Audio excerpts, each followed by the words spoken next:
Esencia, esencia, esencia.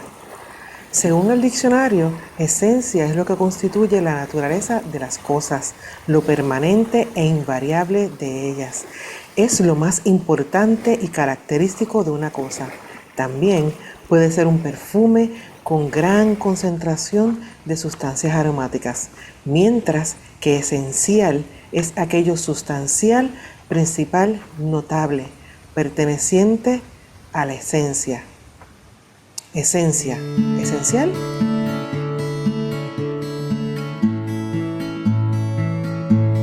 Saludos, gracias y paz. Les habla Kelmadis Pérez Rivera para otro episodio de Ecoteofem.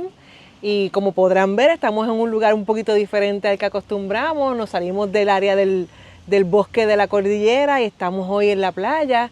Y no es ni casualidad ni por coincidencia, estamos en el área del balneario de Boquerón, cerca de la laguna Rincón y del área del bosque como tal, de la área de reserva natural del área de Boquerón, y nos acompañan para hoy, para este programa, este episodio especial, Nilda y Julia Cristina, que son residentes de aquí de Cabo Rojo, y vamos a estar hablando un poquito de algunas cosas que están pasando en esta zona,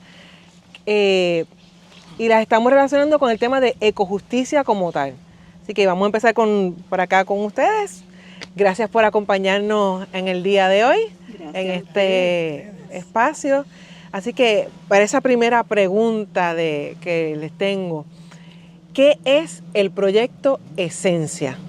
Bueno, básicamente, y yo creo que lo primero que quiero decir es que yo aquí no soy una experta, pero soy una persona que quiero hablar desde mi corazón y hablar un poco de este proyecto y cómo este proyecto, a mi entender, nos estaría afectando a todos los residentes de nuestra área. El proyecto Esencia es un proyecto mega catastrófico, porque incluye la destrucción de alrededor de 2.000 a 2.500 acres o cuerdas de terreno, ubicadas justamente, básicamente detrás de nosotros. Si ustedes nos están viendo, ¿verdad? Aquí atrás tenemos la playa Los Pozos, y justamente en este otro lado mío está la bahía Rincón. ¡Ay! Se me olvidó. Está la bahía Rincón, y justamente detrás de la bahía Rincón tenemos el refugio de aves.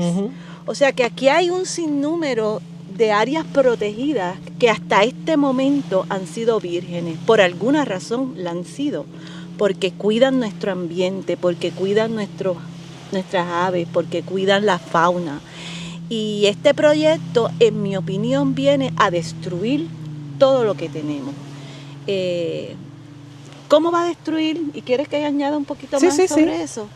¿Cómo este proyecto destruiría este ambiente? Póngase a pensar un área que está virgen. Y de momento quieren construir alrededor de 900 viviendas. Quieren construir varios hoteles. Quieren construir campos de golf. Las viviendas nada más son viviendas no de interés social, esas no son las que se van a construir aquí, son viviendas que cuestan mucho dinero, son viviendas para millonarios, lo cual aquí no lo son. No lo hay. Los campos de golf son varios, no uno, porque no se conforman con uno, para mí que no debería haber ninguno, ¿verdad? Pero es un campo de golf que todos sabemos y cómo ellos mantienen ese césped, ese terreno de los campos de golf, y para mantenerlos así, ¿qué hacen? Utilizar un sinnúmero de químicos. Químicos que a largo plazo, ¿qué va a suceder? Van a llegar a nuestra bahía. Van a llegar a nuestra bahía y nuestra bahía se va a afectar. El proyecto Esencia, al destruir toda la fauna que tenemos aquí, ¿quiénes se van a afectar? Nuestros pajaritos. Y ahí hay varios aves que son aves que están en peligro de extinción, como la mariquita, como el guabairo, y otros más. Así que para mí el proyecto Esencia es un proyecto de destrucción, es un proyecto indecente, es un proyecto que nos va a afectar a todos, no solamente a los residentes de Cabo Rojo, ni de Boquerón, ni de las áreas que estamos por aquí cerca. Esto es un proyecto que afecta a todo Puerto Rico. Para mí, una de las cosas que Boquerón y Cabo Rojo es importante para Puerto Rico es que básicamente el turismo es turismo de aquí, Sí. turismo puertorriqueño. Eso que están haciendo ahí no va a ser para turistas. Ese proyecto le están dando un sinnúmero de incentivos sin que sea un proyecto turístico. Exacto. Sí. Es un proyecto básicamente residencial y a ellos no les ha importado que ni permisos tenga esencia para empezar a dar dinero a esa gente. Así que nosotros como residentes, y en mi caso yo como residente de Cabo Rojo, de Boquerón en particular, quiero luchar para que este proyecto no se dé. Este proyecto, si hubieran sido considerados, hubieran tratado de que la comunidad de alguna manera se hubiera envuelta a pensar en qué clase de proyecto podría haber en esos terrenos que nos ayudara al desarrollo económico, claro está, que protegiera el ambiente, pero no, porque lo que quieren es para ellos y para ellos. No sé qué más quieres que te diga. Voy a hacer una comparación. Ajá. Porque hace poco estuvimos visitando el área del bosque de secoyas en California. Y una de las cosas que me estuvo curiosa dentro de la historia de ese bosque es que ese bosque surge porque el gobierno reconoció la importancia del ecosistema y le compró los terrenos privados a la gente que había y Para creó protegerlo. entonces el Bosque Nacional de Secoya. Entonces, tanto que quieren imitar a los federales para unas cosas, ¿por qué no imitamos eso? ¿Por qué no adquirimos entonces estos terrenos precisamente para el disfrute a corto, mediano y largo plazo de toda la gente, tengas o no tengas dinero, tengas o no tengas educación al nivel que sea? ¿Sabes? Si contrasto esos dos bosques, porque son dos áreas diferentes, porque ya que hay unas áreas que sí están protegidas, pero eventualmente con tanta destrucción que tú vas a seguir protegiendo. Además que no, ellas se van a afectar. Por eso, tú vas a obligar a migrar, a que las aves van a migrar a otro sitio. Las especies diferentes marinas que tenemos de reptiles, peces, también se van a ver obligadas a migrar a otro sitio para buscar un sitio mejor donde estar. La gente que por lo regular viene aquí porque no te cuesta mucho venir a la playa porque estás en Boquerón, estás cerca, estás en Puerto Rico, ya no van a tener acceso porque aunque todavía nuestras playas son públicas, estos proyectos buscan privatizarlo y lo dice alguien que vivió en Dorado y un día se encontró que a la playa donde iba a caminar ya no podía pasar. Y yo trabajé en campos de golf, así que yo sé el horror que implica el mantenimiento de los campos de golf. Y en un área que es semidesértica, que hay problemas de acceso al agua, a esa grama, hay que mojarla todos los días. Así que vamos a dejar a nuestros residentes y a nuestros visitantes sin agua. Estoy hablando de personas, pero también vamos a afectar la vida silvestre, que va a tener menos agua disponible en una zona que ya de por sí hay problemas de acceso al agua. La zona de agricultura también, Entonces, porque se afecta a todo, por incluso eso- hasta el Valle de Laja, todo eso. Sí, que se afecta hasta el valle. O sea, no solamente lo miremos que este rinconcito en Boquerón, es que es todo el ecosistema que es más amplio que esto. Porque esto llega hasta Laguna Cartagena allá en Laja. Esto se conecta todo, que no es un espacio pequeñito.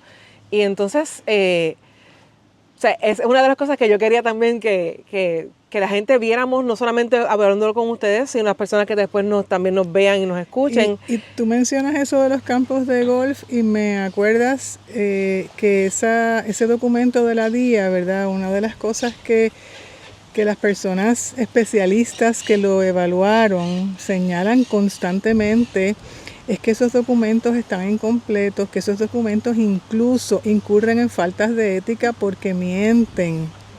Y un ejemplo tan claro, que es el que me trae el de los campos de golf, ¿verdad? Es que ellos incluyen como que los patios de las residencias, el campo de golf, las veredas, el paisajismo, todo eso lo incluyen en el concepto de preservación de la naturaleza cuando efectivamente eso no lo es, ¿verdad? Eso Las no prácticas lo que se, es, a menos que ¿verdad? se vayan súper Exactamente. agroecológico No, o orgánico, para nada, para porque nada, claro. a nivel de, ahí no se trabaja a nivel de corrección, sino que es cada 15 días yo voy a aplicar tal herbicida, cada 15 días yo voy a aplicar tal insecticida, porque a ellos no les importa si tienen el problema o no. Y tú Es sabes, que lo van a hacer y Exacto. y la parte de fertilizante Exactamente. es de terror. y La ellos no cantidad dicen de y no explican cuáles la son los cantidad de que van a usar fertilizante que se tampoco. utiliza, todos los días hay que pasar la máquina para cortar la Exacto, grama, Exacto.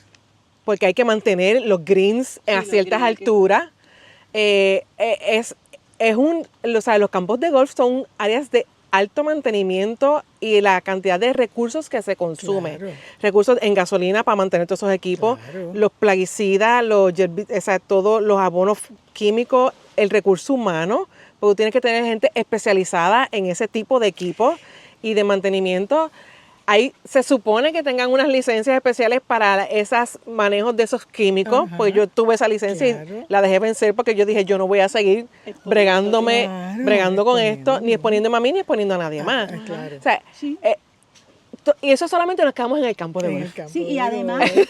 no, y en el campo de golf, yo creo que otra cosa El que micrófono. está sucediendo con lo del campo de golf que a mí me impresiona más es que ellos nos quieren hacer pensar que todo eso que pasa allí se queda allí. No. Y que y todos esos equipos que utilizan, todos esos materiales, eso se va a quedar allí en lo verdecito que se ve. Pero no, aquí existen correntías. Ujú. Esas correntías, ¿a dónde van a llegar? Van a llegar a nuestra bahía, van a llegar a la laguna, van a llegar cerca del refugio. ¿Y qué va a pasar? Mira, aquí mismito nuestros pescadores, las personas que recogen los ostiones, Ujú. todo eso se va a afectar. Aquí va a empezar a morir. Lo que les da a ellos el sustento de Ujú. vivir todos los días porque ese es su trabajo. Sí. Y no nos quieren enfocar de que eso no va a pasar porque ellos van a bregar con que el agua no llegue acá. Mira, eso no se puede hacer. Se ha Ay, Dios mío. demostrado que no se puede hacer. Y claro, como dice Julia Cristina, la declaración de impacto ambiental cuando habla le tira mucho a eso del agua. Y yo Ujú. creo que quizás empezamos a hablar del campo de golf porque pensamos en el agua. Sí, sí. Pero yo vivo en Boquerón, yo no sé en el caso tuyo, pero el chorrito de agua que a mí me llega todos los días, yo vivo en aquella loma que está allá arriba, y en esa loma lo que llega es este chorrito de agua que en realidad es un dolor de cabeza, y yo pienso que va a pasar luego cuando toda esta gente que está aquí, todo este proyecto, nos quiera arrebatar lo que es de nosotros. Ujú. Y que no aceptan que la práctica común es quitarle el agua a los residentes para mandársela a esos proyectos, porque fue la que yo viví cuando viví en Dorado y es lo que estoy viviendo ahora mismo viviendo en Toalta.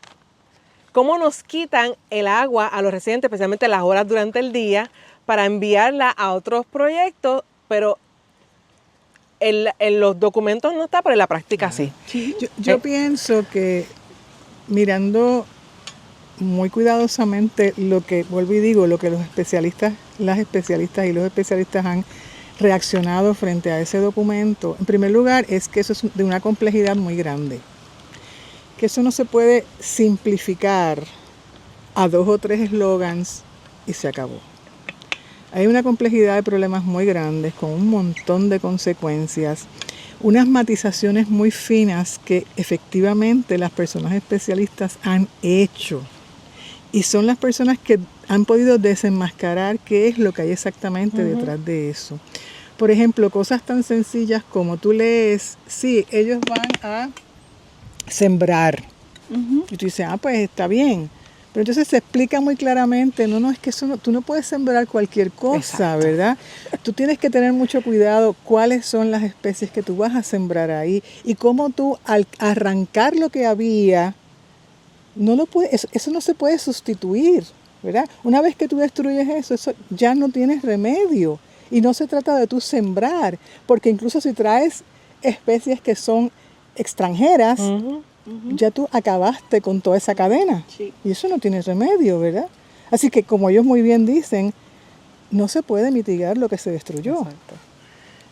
Y aquí se supone que por ley, en estos tipos de proyectos, tú sustituyas precisamente con especies endémicas o nativas, pero no es la práctica. Las bismarckias, las palmas bismarckias, las palmas washingtonia, las palmas foxtail no son nuestras palmas. O sea, entonces, aquí uno ve mucho las palmas de coco, pero la palma de coco tampoco es de nuestra zona. Se ha aclimatado, lo utilizamos mucho en nuestra cultura, etcétera. Pero ya es una palma que se considera naturalizada. Pues esa ya como que ya se puede utilizar, pero no se considera para proyectos de landscaping. Incluso la misma combinación. Esto, ¿verdad? Yo no soy especialista, simplemente lo leí, pero me pareció muy interesante cómo ellos matizan en términos de una vez que tú arrancas, tienes que saber bien qué es lo que vas a sembrar, porque a veces sembrar nativas es contraproducente en el proceso. Sí. Es decir, que son cosas extremadamente complicadas y yo lo que creo, ¿verdad?, que es que aquí hay muchos datos, pero también tendríamos que reflexionar sobre lo que esos datos nos dicen. Yo, por ejemplo, pienso que proyectos como ese, que no solamente están aquí en Cabo Rojo, ¿verdad?, sino que están a lo largo de la isla, es otra manera de sacarnos a nosotros de la toma de decisiones. En la medida en que todo lo que se cocina ahí adentro, tú no sabes qué es lo que se cocina, te lo presentan de una manera, te lo venden de una forma, y tú no puedes tomar decisiones en cuanto a eso. Eso ataca a la naturaleza, pero también ataca la salud de nosotros, de las personas, de la comunidad. Así que todos estamos afectados y estos proyectos tratan nuestra naturaleza, nuestro territorio, como si fueran una tabula rasa, ¿verdad? Como si ahí no hubiera historia, como si ahí no hubiera habido memoria, como si se pudiera borrar todo eso y empezar de nuevo. Y es curioso, una de las cosas que a mí me gusta es comparar los anuncios que se hacen, ¿verdad? El discurso de esos anuncios que parten de cero, de la manera en que se describen, de las prístinas playas, etcétera. Y un ejercicio bien lindo que se puede hacer, y yo lo hice con unos estudiantes una vez que me invitaron a hablar sobre esto, es poner a conversar ese libro que se llama El Canto de Amor a los Pozos, que es un libro abierto que lo publicó la editora Educación Emergente, que son testimonios y memorias de personas, ¿verdad?, que durante toda su niñez, durante toda su vida, estuvieron atados a toda esta zona, como estuvimos todos nosotros los que somos de esta zona, ¿verdad? Y compararlo con esos anuncios y darte cuenta de la destrucción de la memoria y de cómo tú no puedes partir de la premisa de que ese espacio empieza ahora con esencia. No, ahí empieza otra historia, ¿verdad? Ahí empieza eso que le llaman el storytelling. Sí. ¿Verdad? Es que ahora yo te voy a construir esta otra historia que de alguna manera dice que cuando tú privatizas y traes gente con recursos y traes gente con dinero, eso es lo que es la buena vida. Eso va a ser mejor, sí. Sí, ¿verdad? Y toda esta memoria de estas personas, que son memorias personales bellísimas y muy importantes además para su vida y la de todos nosotros y nosotras, no es importante. Así que me parece que eso, ¿verdad?, son muchas las cosas que hay que considerar. Sí. O sea que en ese sentido, además, ya vimos algunas preocupaciones, el asunto del agua, todos los diferentes tipos de contaminación, el aspecto de destruir esa memoria comunitaria del municipio y del país, porque es que Cabo Rojo pertenece a este archipiélago que es Puerto Rico, y entonces destruir la historia de Cabo Rojo es destruir la historia de Puerto Rico. O sea, que por eso también hay que hacer esa conexión con todo lo que somos como país.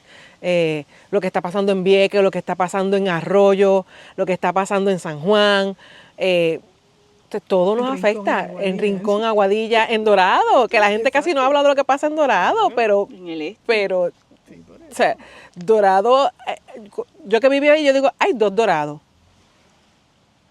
El de la gente común y corriente, que somos clase media pobre, y el de los que viven allá en la exclusividad, que cuando salen de ese rinconcito quieren que tú los trates como a sus majestades. Es que esto es otro tipo de colonización. yo no. Esto es otro tipo de colonización. Es decir, nosotros estamos volviendo a unas visiones que debieron haberse superado hace mucho tiempo. Es decir, cuando Puerto Rico era que el patio de Estados Unidos, el lugar de entretenimiento, cuando la gente, a donde la gente venía a disfrutar y huir del frío.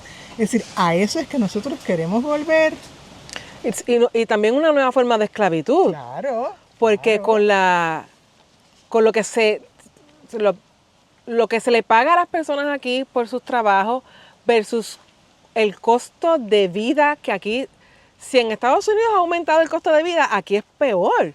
Porque tenemos que pagar todo lo que ellos pagan más lo que nos imponen las leyes de cabotaje por tener que usar la Marina de Estados Unidos. Yo creo que lo que sucede aquí también es que tenemos mucho trabajo que hacer para que la gente que está en esas posiciones, que no se hayan dado cuenta de cómo esto en realidad los va a afectar, se den cuenta, porque ese mensaje que tú acabas de decir, ese mensaje corto de la nueva impresión de esto que va a pasar aquí, que va a ser mejor la vida ahí, que van a tener muchos trabajos, nada de eso es cierto. Eso de los trabajos. Eso es, sí, o sea, y cuando hubo las vistas, claramente los especialistas hablaron sobre eso. Claro. ¿Cuáles son estos trabajos? Mira, mi esposo es planificador. Y él se sentó y él leyó toda la día. Y yo simplemente oía lo que él decía, pero él decía, mira, ahí no dice si esos trabajos son full time, por qué periodo de tiempo. Ellos quizás están contando cada trabajo, el ratito de 4 horas que vinieron y descargaron un camión. Eso no son trabajos para que la gente pueda vivir. Claro. Eso no es desarrollo. Sí, eso no, ninguna clase de desarrollo económico, pero a la gente le dicen trabajo y porque tenemos una necesidad, pues rápido reaccionamos, pues yo quiero esto, pues no, hay que educar, nuestra responsabilidad. Yo como lo veo, cada vez que yo en cualquier sitio que voy, es como de qué manera yo puedo sencillamente dejarle saber a la gente, mira, no te dejen llenar la cabeza de esas mentiras, porque son mentiras, y es por esta y esta razón. Ahora mismo, salir del área de combate no es fácil. El tráfico es imposible.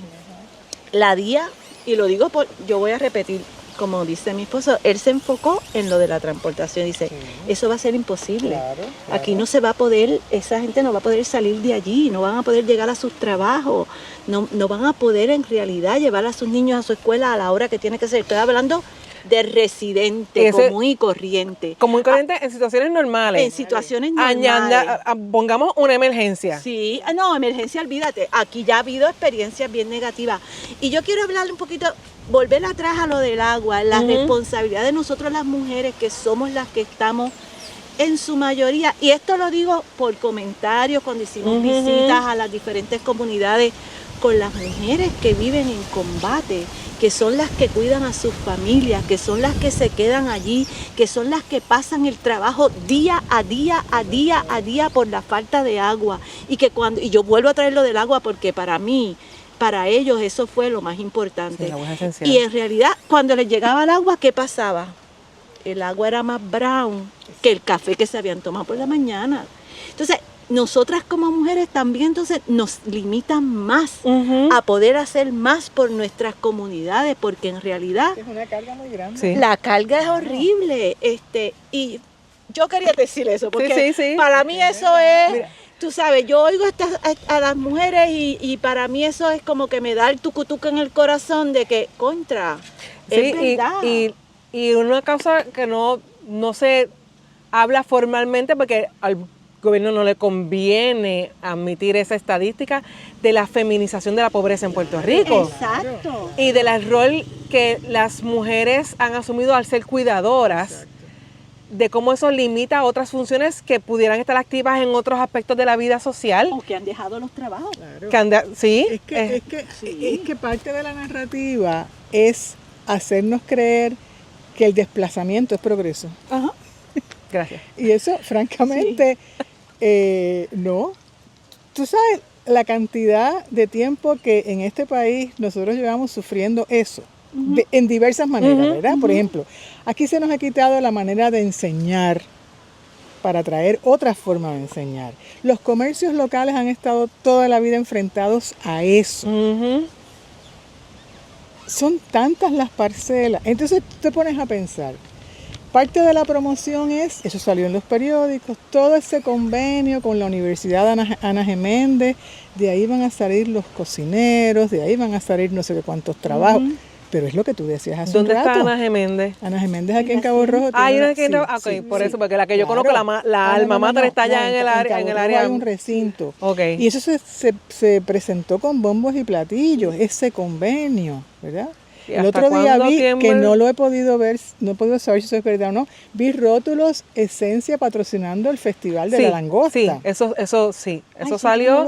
Yo lo vi. Yo lo vi. No sé si es cierto o no, pero yo vi la foto. Sí, habían letreros de Esencia patrocinando el Festival de la Langosta. Entonces yo digo, ¿cómo es que un proyecto que no existe ya está patrocinando actividades? Entonces eso es una manera de hacerle creer al mundo que un desplazamiento como ese se puede llevar a cabo de manera suave, con consensos. Pues no puede ser, ¿verdad? No puede ser. Porque todo lo que este proyecto se está llevando tiene que ver con el paso del tiempo, con cosas que se construyeron de generación en generación, con la memoria. O sea, no puede ser, no puede ser. Es parte de nuestra identidad. Exactamente, sí. O sea, acabar con eso no puede ser una historia de éxito. Y además nosotros no podemos permitir que se sustituya eso con una promoción bonita, de fotos lindas. O sea, es una cosa de producción. Sí. Es un discurso de promoción. Y yo creo que ya es hora de que en este país aprendamos a distinguir una cosa de la otra. No podemos seguir porque se nos va la vida en eso. Ya que aquí en ese sentido del poquito a poco llevar las cosas ha sido muy exitoso. Porque hay gente que se acostumbra a que estar mal está bien. Al que a mí me sigan imponiendo en condiciones de empobrecimiento, está bien. Cuando se supone que quienes gobiernan para todo el país, pero vemos que vez tras vez las cosas que hacen es para el beneficio de unos pocos en detrimento de la gran mayoría del país. Nos siguen empobreciendo a la clase media, la clase pobre sigue aumentando. Nuestras estadísticas en pobreza son alarmantes. Sí. Alarmantes. Y si lo llevamos al asunto de que aquí hay pescadores, no solamente de peces, sino de moluscos, de crustáceos y de diferentes tipos de cosas. En una isla donde la gente prefiere ir, y lo digo porque yo peco de eso, a comprar el pescado congelado que viene de Alaska versus venir a comprar a los pescadores nuestros, sabiendo que es un producto fresco, local. Y la cadena va más allá, porque tú estás hablando de nosotros como personas que nos gusta comer lo fresco, a veces por la facilidad nos vamos al supermercado, pero mira, aquí los pescadores, yo hablando los otros días con una compañera que es miembro del grupo en apoyo en contra de Esencia, ella es pescadora y el esposo, y ella me dice, yo le digo, yo te quiero comprar pescado, y ella me dice, sí, chévere, y también quiero comprar tal cosa, sí, chévere, pero ¿qué pasa? Ellos le venden mucho a los restaurantes. Entonces, eso es parte de quién es Cabo Rojo. Exacto. Eso es parte de quién es toda esta área, lo que es esta área, y ellos se van a afectar porque ellos no van a tener ese producto que ellos venden fresco, que tanto se anuncia, que es tan importante para que sus negocios sigan floreciendo. Eso se va a acabar. Eso se va a acabar. A mí me pasa, o sea, cuando yo vengo para esta zona, precisamente es una de las cosas que yo espero. Comer pescado frito. Claro. Y fresco. Y fresco, claro. Entonces, ese asunto de nuestra seguridad alimentaria, eliminarla prácticamente de golpe y porrazo para que ellos se sigan comiendo sus caviares y sus otros platos exóticos que tienen que traerlo de largas millas de otras partes del planeta, porque son productos que aquí no existen, no se consumen, no... O sea, para mí es totalmente es una total ironía, es una total falta de respeto a nosotros como país. Y habría que matizar también quiénes son los comerciantes que están apoyando eso. Porque si tú te vas por ahí, al Poblado, por ejemplo, eso no es verdad. Hay muchos comerciantes que son conscientes de lo que les viene para encima con ese proyecto. Ah, no, Sí. pero entonces la idea es que los comerciantes apoyan. Sí, porque es que ellos van a tener sus restaurantes acá privados, etcétera. ¿Para qué van a querer salir? No van a venir, no van ¿a a, qué? no, Van a venir, claro que no que van es a lo que ha pasado, venir. por ejemplo, en el caso de Dorado. Exacto. O sea, yo conozco muchos restaurantes que yo iba han cerrado precisamente porque es que los clientes que le prometieron nunca llegaron. Nunca llegaron, seguro. Nunca llegaron. Claro. Entonces, esas cosas hay que hablarlas, porque una Claro. cosa es lo que dicen los papeles, que como Exacto. te decíamos, la DIA cuestiona muchas Claro. cosas, y yo me alegro de la persona que filtró la DIA, la hizo pública, porque eso no es ninguna filtración, porque las DIA son documentos públicos. Ajá. Así que yo agradezco a esa persona que dejó saber lo que decía ese contenido, y es un documento como otros documentos a los que tenemos acceso. Y eso es otra cosa, que nos quieren seguir limitando ese acceso a la información, así que más trabajo para poder hacer este tipo de educación y de cuestionamiento y de reclamo de lo que hasta ahora en ley nos permite y tenemos, etcétera. Pero ellos, disculpa, No, no. pero ellos tienen también un plan, si tú te fijas, porque en realidad la intención es empezar a eliminar un sinnúmero de leyes que hasta estos Sí. momentos han protegido el ambiente. Y hay un plan, y no les importa, No. porque los comentarios y situaciones que se han dado en relación a documentos que han salido públicos del Departamento de Recursos Naturales, que no se supone que hubieran salido públicos, comentarios que ha hecho el secretario, no le importa. Ellos quieren cambiar la ley, lo quieren hacer a como dé lugar, porque su plan es poder tener esta clase de proyecto, porque para ellos eso es lo que significa desarrollo económico. Y entonces es cierto, ¿no? Ay, por ahí la gente dice y la gente no se lo cree, pero sí, se quieren deshacer de nosotros, de lo que es de nosotros, para dárselo a otra gente. Pero sí, hay un plan para, mira lo que pasa con la palguera también. Ujú. O sea, ellos quieren cambiar las leyes para que los que tengan los espacios ya se aprovechen de esas cosas. En el proceso de vistas públicas, yo conozco parte de las personas que estuvieron participando en esas vistas públicas, y hay personas del cuerpo ministerial de las diferentes iglesias que hay en Puerto Rico, y especialmente en esta zona del oeste. Hace poco también estuvo la marcha Hagamos Fluir Caminar la Justicia, que hubo ese proceso de marcha, también un momento de reflexión y de oración.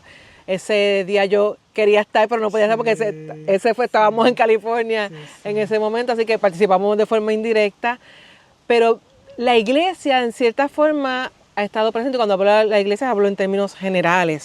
Yo pertenezco a la Iglesia Cristiana de Discípulos de Cristo, pero me muevo entre bautistas, luteranos, presbiterianos, que en esta zona hay muchos presbiterianos, independientes, personas del judaísmo, musulmanes, de otras religiones, incluyendo personas de no creencia. Y eso es otra cosa que también tenemos que reconocer en nuestro país, esa diversidad religiosa. Pero en este asunto como tal, no solamente con Esencia, sino con otras luchas ambientales y comunitarias que hay en el país, ¿cómo como iglesia podemos seguirles acompañando? Pues mira, yo creo que ese paso que culminó en esa marcha fue bien importante, ¿verdad? Así que esa es una forma visible en la que el diálogo ecuménico acompaña en esta lucha. En esa actividad se logró el apoyo de 15 organizaciones cristianas y esa marcha se logró casi en un mes. Sí. O sea, entonces estoy diciendo que eso estuvimos montones de meses, casi en un mes se logró eso, y esa marcha quedó preciosa, fue un éxito y fue especialmente motivadora, precisamente por eso que tú dices, porque tuvimos la oportunidad de escuchar, de educarnos sobre el proyecto, sobre las especies que quedarían afectadas para siempre. O extintas. Exacto, por eso. Y a la misma vez establecer un nexo con lo que debe ser el verdadero comportamiento cristiano. Así que ese es un enlace extremadamente importante que yo creo que las iglesias tendrían que seguir trabajando con su feligresía, con sus respectivas feligresías. Habría que hacer mucho hincapié en que, ¿verdad? Yo he leído esto en un libro y me encanta, no me acuerdo ahora exactamente cuál fue, pero me encanta, la idea de que la naturaleza es el otro libro sagrado de Dios. Sí, eso varias personas lo hablan. Exactamente. Dios tiene dos libros sagrados, claro. la Biblia y la naturaleza. Exactamente. Y uno de los salmos nos dice, los cielos cuentan la gloria de Dios. Exactamente, claro. Y entonces tenemos todos esa responsabilidad, porque a veces tú entras a los templos y parece que la práctica cristiana se reduce al templo, a las cuatro paredes, ¿verdad? Y en realidad estamos fallando muchísimo en eso porque es todo lo contrario.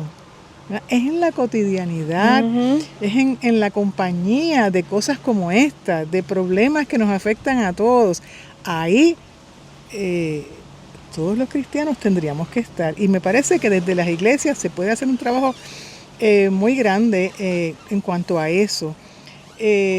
Trabajar la conexión, ¿verdad? La conexión. Y me encanta también esta idea de que las iglesias se toman mucho trabajo y es parte de su misión trabajar con los sectores vulnerabilizados. Pero es que la naturaleza en estos momentos, ¿verdad? Como dice Leonardo Boff, es la pobre de las pobres. Sí. Y como dice Romano, gime con dolores de parto. Exactamente, ¿verdad? Y esperando a que le dejemos saber que somos hijas e hijos de Dios, ¿sabes? Ese pasaje cuando uno lee, oh no, yo puedo sacar mucho de ahí. Sí, pues sácalo porque es importante, para eso estamos aquí. Sí, porque es que ese aspecto de la justicia amplio es un aspecto que desde la Biblia es sumamente importante y lo vemos desde Génesis, Apocalipsis. Dios siempre buscando justicia, haciendo énfasis en justicia, pero en justicia ¿para quiénes? Para la gente pobre, para la gente que ha sido desplazada porque ha tenido que emigrar por obligación o por decisión propia, para la gente que ha quedado huérfana, las que han quedado viudas. Las viudas, exacto. Ese es para eso. Es que si tú desobedeces en Dios en su justicia hay consecuencias. Pero hay que hacer mucho trabajo para recordarle eso a la feligresía. Sí. Mucho trabajo. Sí. Entonces, porque la gente vive pensando en que yo no soy de este mundo, pero estás en este mundo y Jesús mismo te dice, yo estoy orando para que la gente sepa que ustedes son mis discípulos mientras están en este mundo. Juan 17, un resumen de esa oración. O sea, estamos aquí y de esos primeros mandatos que aparecen en Génesis es, vas a labrar y cuidar la tierra. Que fue un mandato para todo el mundo, porque el que aparece, ese es Génesis 2.15, porque el que aparece en Génesis 1, el de señorear la tierra, es más bien un mandato para quienes gobiernan, para las clases gobernantes.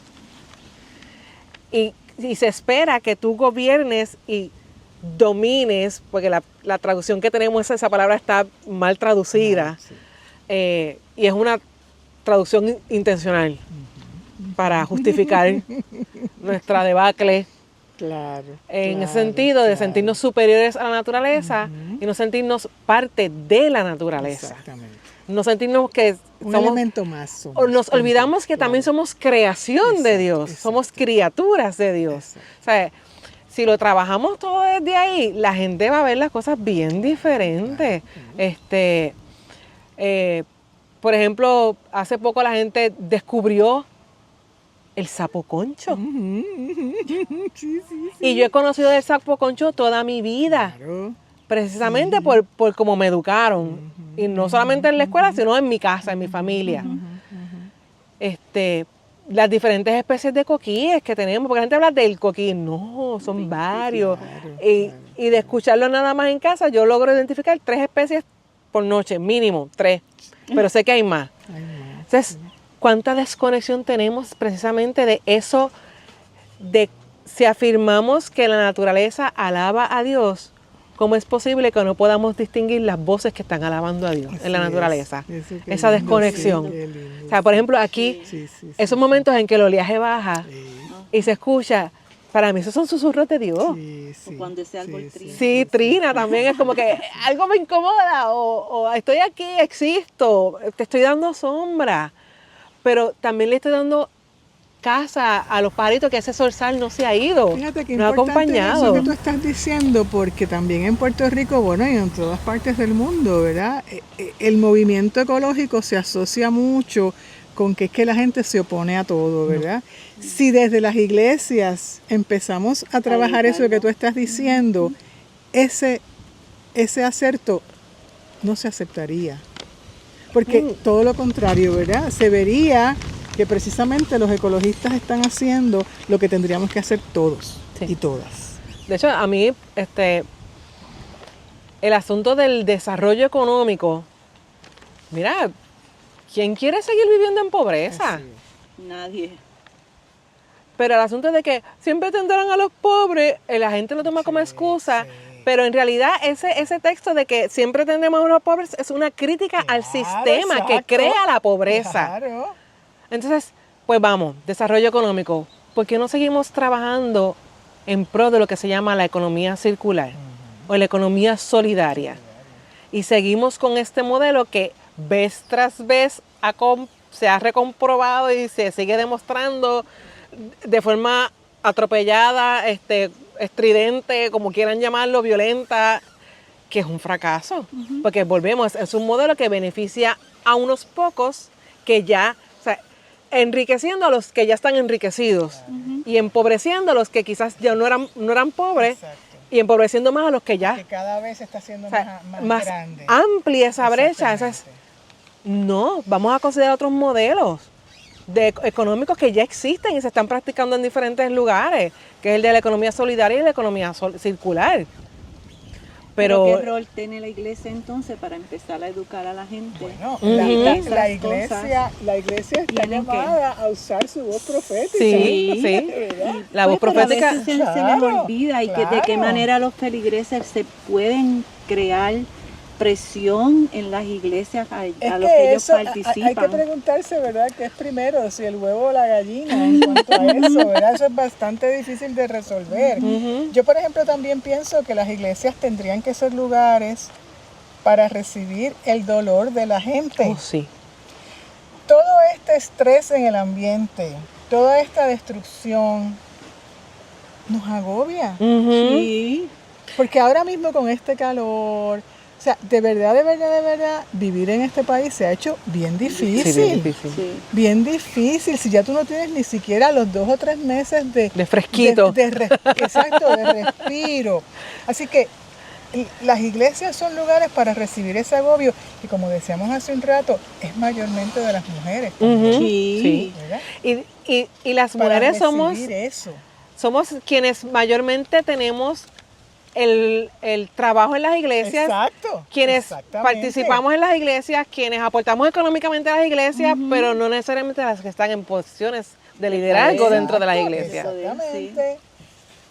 O sea, mi denominación es una que tiene más de 100 años en Puerto Rico y es la primera vez que tenemos una pastora general. Bueno, linda, pero ¿qué tú me dices de los católicos? O sea, y siempre hay alguien que está peor. Sí, pero vemos otros avances, porque en esta ocasión vi la primera vez que una monja le predicó en el Vaticano al Papa y a los demás que estaban allí. Sé que en algunos sitios también vamos viendo otros, hay unas señales de esperanza, pero hay mucho ataque a la mujer. El ataque a la mujer ahora es una cosa que de alguna manera las iglesias también nos tienen que ayudar a que esa mentalidad empiece a cambiar, los que sean más abiertos a que siga cambiando. Y es reconocer, si nos vamos de ese aspecto de la teología, de la parte bíblica, la Biblia es bien clara en diferentes áreas.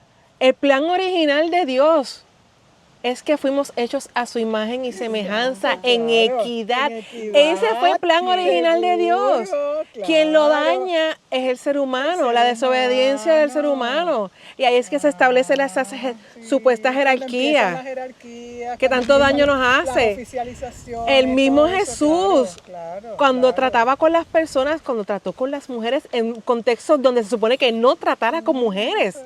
Él lo hizo sin importarle las con consecuencias respeto, sí. de lo que le iba a pasar. Y si nos vamos al famoso Cuando Pablo, denominó a la primera discípula. Sí, a María la Magdalena. discípula de las discípulas, y si María nos vamos a la Magdalena. primera evangelista, fue la samaritana Sí, por que estaba en eso, el pozo. exactamente. La que cambió la Claro. historia, la cananea, que a través, después de ese encuentro de Jesús con la Así cananea, es. se abre la misión de Jesús. Así es. De ser de los judíos, se abre a los gentiles. Claro, y sin contar la voz de la propia María. María mamá, Exacto, Elizabeth, la mamá claro, o sea, exacto. hay en los evangelios pues, hay muchas mujeres que podemos rescatar, pero también Claro. cuando nos vamos al mismo Pablo, que se usan muchos pasajes de Pablo Sí, para justificar la sí. opresión de las mujeres, pero se le olvida que también Pablo dijo, Clarísimo. no lo hay dijo. hombre Así mismo. ni mujer, Clarísimo lo dijo. porque todos somos hijos e hijas Claro que sí. de Dios. ¿Sabes?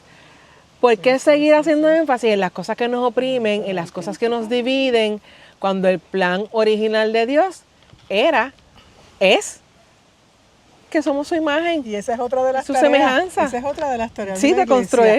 iglesia. La iglesia tiene la tarea de recordarnos que otro mundo es posible Oh, sí. y que la naturaleza es parte Parte. de ese otro mundo Ujú. posible, ¿verdad?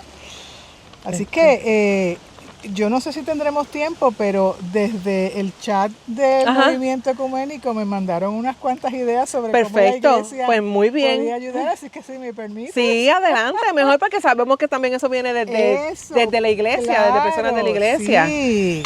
Mira, por ejemplo, algunas ya yo las he dicho. Bueno, por ejemplo, esta me parece interesante. Dice, distinguir entre iglesia con liderazgo institucional conservador versus creyentes progresistas con pensamiento crítico en la búsqueda de apoyo. Eso es verdad. Yo soy problemática donde quiera que me meto. Sí. Porque mucha gente me dice, ¿y tú eres cristiana? Y yo, Claro. precisamente porque soy cristiana. Claro. Entonces, es que yo creo y afirmo estas cosas. Eso es bien importante Sí, porque sí. desde mi iglesia, por ejemplo, yo veo esa, no sé, ese estancamiento, por usar esa palabra, Sí. ¿verdad? De pensar que el público que se recibe en las iglesias hoy día es el mismo público de hace, No. qué sé yo, 100 años, ¿verdad? Eso ha cambiado muchísimo. Eso ha cambiado muchísimo y el enfoque, la comunicación, la conversación tiene que ser otra. Ujú, ujú. Tiene que ser otra si tú verdaderamente Y mira, quieres llegar a un público amplio. el asunto de esos asuntos de las etiquetas que utilizamos Exacto. para nuestro sistema de creencias o de valores. Yo tengo muchas personas, amigas conservadoras, y podemos tener este tipo de diálogo. seguro. Quizás no nos convencemos, Sí. pero podemos tenerlo, nos escuchamos. Y a veces me ha pasado que digo, wow, yo no lo había visto así, yo no lo había pensado de esa forma. Y me obliga a seguir ese proceso de análisis, pero a la gente le cuesta pensar y le cuesta, nos cuesta muchas veces asumir que lo que nos enseñaron estaba mal. O que hay otros conocimientos que han surgido que nos ayudan a ampliar o a fortalecer o a decir, mira, yo creía esto, pero con todo esto que ha salido nuevo, ya yo no puedo seguir creyéndolo. Exactamente. O sea, y hay que tener la madurez. No podemos seguir siendo los niños de leche. Exactamente. O sea, en algún momento se nos tiene que notar la madurez porque no vamos a pasar de verdes a podridos, como yo a veces digo. Eso es así. Entonces, en los textos esos que salen por ahí, yo siempre salgo que soy progresista, un poquito más de izquierda, pero me quedo como que en esa frontera entre izquierda, progresista y centro, me quedo por ahí. Y la gente a mí me entienden como que soy de liberal, izquierda, tú sabes que voy a... Sí, y como yo tú como dices, que... las etiquetas, ¿verdad? Sí. Pero y te das cuenta que tampoco han estudiado, es que seguimos repitiendo como el papagayo, Repitiendo. la poca información, que es más desinformación que información que aparecen en los medios masivos, y no usamos esto que Dios nos dio. ¿Sabes qué? Otra idea que me envían aquí, que se relaciona con lo que te estás diciendo, es la necesidad de que las iglesias se abran a considerar que cuando estamos unidos por unas ideas o por unas metas o por unas misiones, no se debe establecer esa valla entre yo soy religioso o religiosa y tú no. Y eso es una división, ¿verdad? Muy importante, que yo creo que está muy clara en nuestro país también, ¿verdad? Que tiene que ver con el asunto de las etiquetas, que es otra de las formas en las que la iglesia se podría abrir y ayudar. Sí, porque es que, como yo digo a la gente, y se lo digo de una forma así muy cruda, si yo afirmo ser cristiana, yo soy seguidora de Cristo. Que hay enseñanzas de Pablo, hay enseñanzas de Santiago, hay enseñanzas de Pedro, hay enseñanzas que nos vienen desde el judaísmo, que es el Antiguo Testamento. Y ahí del judaísmo podemos sacar montones de otras de divisiones. Pero si yo me digo ser cristiana, estoy diciendo que la sangre de Cristo vale diferente para diferentes personas, o que vale nada para otras. O sea, ¿Cristo se desangró en una cruz en mano entonces? ¿Para qué se desangró Cristo en una cruz? O sea, estamos no solamente cuestionando, le estamos quitando valor al sacrificio de Jesús por la humanidad. Porque fue por la humanidad y fue por el planeta entero, o sea, por toda la creación. Exacto, lo que pasa es que habría que empezar por mirar qué entiende la gente que fue ese sacrificio, ¿verdad? Porque cuando tú lo encajonas en la cosa esta del perdón de los pecados, pues mira, le estás quitando. Y Colosenses nos dice que fue para reconciliar las cosas, todas las que están en los cielos como las que están en la tierra. Entonces, mediante el sacrificio, el sacrificio de su cruz, de su muerte en cruz. Y también es imposible no pensar en cuál fue el proceso que llevó a Cristo a esa crucifixión. Eso no se dio en la nada. No. Eso es una cosa que también hay que reflexionarla, y reflexionarla como debe ser. Sí, porque es que como debe ser. Y finalmente creo que algo que ya tú hiciste, que se debería hacer en las iglesias, es utilizar las escrituras para poner a pensar a la feligresía en esa tarea urgente que tenemos con la naturaleza. Porque la propia escritura es un manual para eso. Eso no se hace. Y voy a aprovechar rapidito porque mucha gente se agarra del asunto de cuando Cristo venga, esto va a ser el cielo nuevo, la tierra nueva, y yo no tengo más nada que hacer. Y digo, no. Cuando Apocalipsis lo leemos como se supone que se lea, que no es textual, eso es un libro en código. Y es un libro que se escribió para traerle paz a la gente que estaba en persecución en esa crisis hace cuántos miles de años atrás. Claro, seguro. O sea, hay que leerlo en ese contexto original y cómo entonces lo podemos aplicar a nosotros. Lo primero, ese asunto de que Dios va a destruirlo todo para hacer el cielo nuevo y la tierra nueva, viene del gnosticismo. Y desde los primeros siglos de la historia, la iglesia declaró el gnosticismo una herejía. Así que cuando decimos que Dios va a destruir todo, estamos afirmando una herejía. O sea, que no hace sentido. Entonces, ¿cómo Dios va a destruir lo que tanto trabajo creó? Entonces, han habido así eventos de destrucción, pero son parte de los mismos ciclos de la naturaleza. Y en ese aspecto de la justicia, muchos de ellos consecuencia de la desobediencia humana. Esos procesos de destrucción. Entonces, otro pasaje de Apocalipsis dice que Jerusalén, la nueva Jerusalén, va a bajar a la tierra. Entonces, ¿cómo es que esto va a ser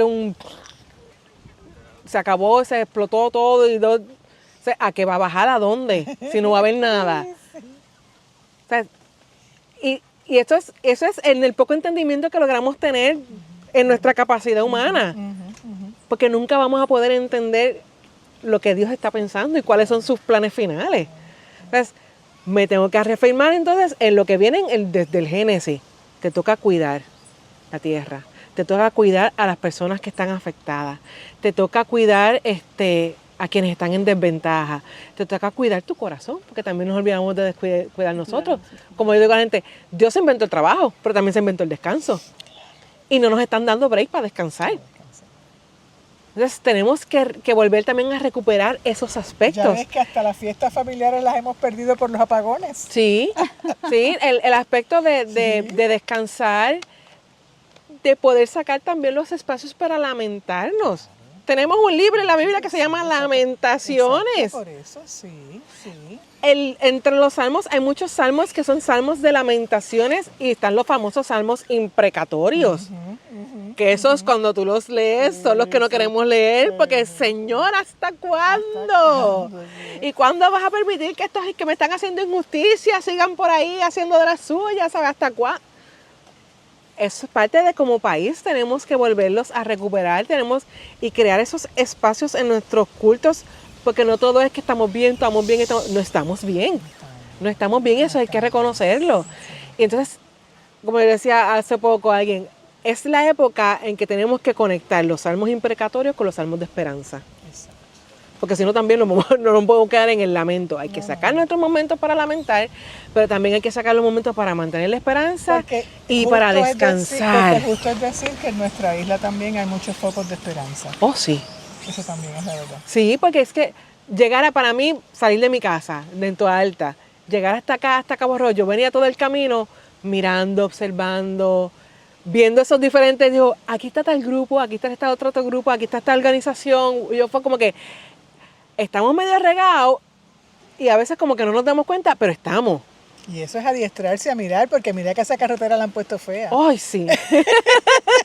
Así que eso es una manera también de adiestrarse a mirar que es saludable. Sí, hay muchos focos de esperanza porque hay mucha gente haciendo cosas muy mucha buenas. gente. Y si nos vamos mucha a... gente joven. Mucha gente jóvenes que han vuelto a labrar la tierra. A la agricultura, que nos están enseñando a cómo hacer huertos y en muchos de esos jóvenes están muy bien preparados, tienen mucho compromiso. Sí. Así que claro que sí. Y yo creo, y voy a cerrar con esto, que desde mi base de fe, si yo digo ser cristiana, pero también digo ser evangélica, de donde viene esa palabra evangelio, es buena noticia. ¿Qué noticias estamos dando?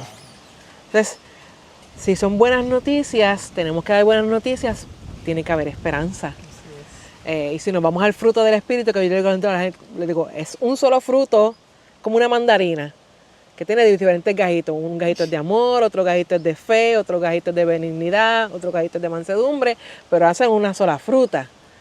O sea, ahí también está esa esperanza. Y el triunfo mayor que tenemos que buscar en este país como nación, precisamente es que no nos quiten la esperanza.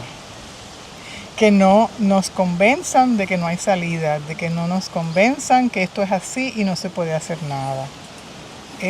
Hacia eso es que tenemos que dirigirnos. Y si algo tenemos bueno la gente aquí en Puerto Rico, es que lo que no sabemos, nos los inventamos. Y que somos sobrevivientes. Sí, y tenemos esa capacidad de, especialmente con esta generación más joven, de que pueden mirar a otros países que están haciendo, que les ha funcionado y ver cómo eso se puede adaptar, porque no es hacer copy-paste, es como lo podemos adaptar a nuestra realidad.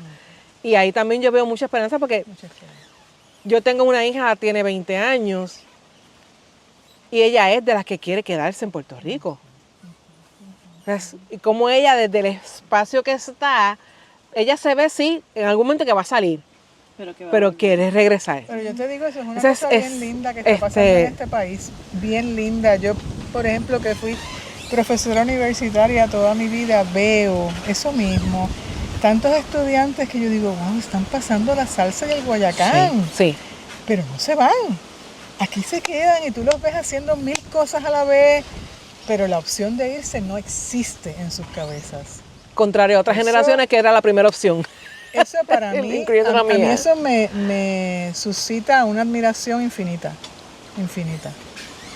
Así que un futuro para ellos es mejor. Sí, y lo están pensando de esa manera. Exacto. Y para mí eso es lo que yo digo, dejarle un mejor país a a mi prole. Claro. Que tengo una que tiene 20 años, pero tengo uno que tiene 10. Claro. Que está empezando también esa niñez. Y en esos 10 años de vida, cuántas cosas no ha visto el pobre muchacho. Pobre, así tú sabes. Así es. Pero también, que es lo que él me decía el otro día, ay mami, yo estoy tan contento de que yo tengo una mamá y un papá que resuelven con lo que tienen. Y que saben hacer esto y saben hacer lo otro y saben... Wow. Y yo como que, ok, definitivamente está observando, Imagínate tú. está observando, está absorbiendo y él sabe que pueden haber limitaciones, pueden haber problemas, por eso ni te va a quitar la paz, ni te va a dejar de que dejes de hacer las cosas, de movernos a un otro sitio. Pues cuando yo le dije que veníamos para acá, el chiquín, playa, él le brillaron los ojitos. Yo le dije, pues aprovecha lo que estamos allí haciendo las entrevistas y te vas a la playa y tú te disfrutas de ese espacio. Y cuando yo termine, yo tengo que ir a hacer otras cositas, pues tú te lo sigues disfrutando. Y así es que él aprendió también a conocer y amar a Puerto Rico. Cada vez que nos movemos a diferentes sitios y estamos visitando la isla, porque es lo que tú amas es lo que conoces. Exacto. Y si tú no conoces a Puerto Rico, se te hace difícil amarlo. Y si lo conoces Así por las es. referencias que te dejas llevar nada más, Exacto. no, por eso yo me gusta, o sea, el problema está en Boca Raton, en Cabo Rojo, vamos para allá. O el problema no es la situación, porque esperamos que esto, que ahora digo yo, que la justicia de Dios también se manifieste y no solamente sobre las personas en Cabo Rojo, sino sobre este hermoso ecosistema que está en el suroeste de Puerto Rico y también puedan recibir esa esperanza. Esa Así esperanza será, y esa paz. Así será. Y hay voluntad. Yo personalmente tengo esta ilusión de que ese lugar ya se bendijo con esa marcha ese Sí. día. Y bueno, a ver quién puede contra eso. Así es. Así que gracias, muchas gracias por Gracias a ti. acompañarnos en este episodio especial y que se sigan abriendo estos espacios y que se repita quizás así o en otro contexto y ojalá podamos hacer uno de celebración. Así que aunque sea en un par de años más, podamos venir a celebrar que hacerlo allá. sí, que ese espacio sigue siendo para todo Puerto Rico y cualquier otra persona que quiera venir del planeta a disfrutar también de este espacio, que siga siendo para los muchos y no para los pocos. Así será. Así que gracias por acompañarnos. Gracias a ti. Y Dios vio que esto era bueno. Aparece 2 veces en ese primer relato de la creación en Génesis 1, la parte final del verso 10 y del verso 25, en esta ocasión en la Nueva Traducción Viviente. Y al final de ese primer relato de la creación nos dice la Biblia, entonces Dios miró todo lo que había hecho y vio que era muy bueno. Génesis 1, verso 31, en la Nueva Traducción Viviente. Recordemos que la justicia ecológica o ecojusticia tiene 4 componentes principales. Justicia ambiental, que es la que tiene que ver mayormente con leyes y reglamentos. Justicia racial, justicia climática, cómo nos adaptamos al cambio climático de una forma justa. Y justicia de género. Repito, justicia ambiental, justicia racial, justicia climática y la justicia de género son esos 4 componentes de la ecojusticia. Estos 4 componentes están interconectados y están presentes durante todo el tiempo de esta entrevista. Una de las cosas que se pregunta la justicia ambiental es si algo puede sufrir dolor. Por lo tanto, su enfoque es mayormente en los animales. Mientras que el concepto amplio de la ecojusticia se centra principalmente en responder a la siguiente pregunta. ¿Puede ser dañado? ¿Puede ser dañada la tierra? ¿Puede ser dañado el manantial? ¿Puede el hábitat que permite la pesca recreativa y comercial dañarse? ¿Puede el suministro de agua potable resultar dañado para los residentes y la vida silvestre? Cualquiera de las cosas que Dios creó y que en su autoevaluación encontró que todo era muy bueno. ¿Quién soy yo para dañarla? ¿Por qué quiero dañar un lugar con valor cultural, histórico y ecológico? ¿A quién beneficia? ¿Progreso o desarrollo? ¿Qué tipo de vivienda hace falta en Puerto Rico? ¿Para la gente multimillonaria que casi no tenemos o para una mayoría pobre y empobrecida que vive bajo los niveles de la pobreza? ¿Dónde está lo bueno en el desplazamiento de la gente, en la destrucción de su forma de vida y de todo lo que Dios hizo y vio como bueno? El caso de Cabo Rojo no es uno aislado. Así tenemos diferentes casos por todo el archipiélago borincano, de comunidades luchando por lo esencial para sus vidas, por la ecojusticia que siempre lleva a una vida digna y plena. Nuestro deber ciudadano y como cristiana y como criatura de Dios es cuidar todo lo que está en la creación de Dios. Su voluntad no es que me enseñoree para destruir creyéndome superior y dueña de todo. Su voluntad es que dominemos la creación como las criaturas suyas que somos y que todo siga siendo bueno, muy bueno para todo lo que existe y no solamente para las élites. Más que mayordoma, con su imposición jerárquica, Dios me invita a ser cuidadora, pues yo también soy criatura suya que necesita cuidados y un ambiente sano. Gracias por acompañarnos en este episodio especial de Ecoteofem. Dios les bendiga. Ecoteofem. Escucha, comenta, comparte, suscríbete.